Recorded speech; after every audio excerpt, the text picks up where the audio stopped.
টলিপাড়ার অন্যতম জনপ্রিয় জুটি রাজ চক্রবর্তী এবং শুভশ্রী গাঙ্গুলি।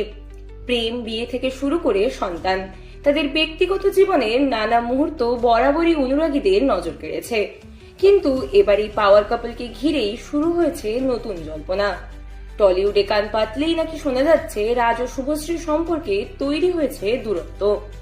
এমনকি তাদের একই ছাদের তলায় না থাকার গুঞ্জনও ছড়িয়েছে ইন্ডাস্ট্রির অন্দরে। কি এমন ঘটলো যে এতদিনের সুখী দাম্পত্যকে ঘিরে উঠছে এমন প্রশ্ন?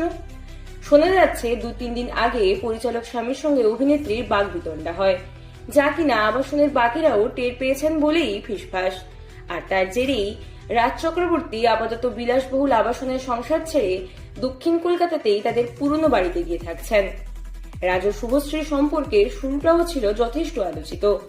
দীর্ঘদিনের সম্পর্কের পর 2018 সালে তারা বিয়ের বন্ধনে আবদ্ধ হন। এরপর তাদের জীবনে আসে 2 সন্তান, ইউভান ও ইয়ালিনী। সোশ্যাল মিডিয়ায় একসঙ্গে তাদের নানান ছবি এবং পারিবারিক মুহূর্ত দেখে বরাবরই অনুরাগীরা তাদের পারফেক্ট ফ্যামিলি হিসেবেই দেখেছেন।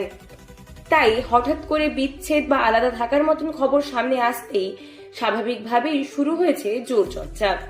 যদিও অশান্তির নেপথ্যের কারণ নিয়ে নানা মুনির নানা মত, তবে এই বিষয়ে রাজ বা শুভশ্রী কেউই এখনো মুখ খোলেননি।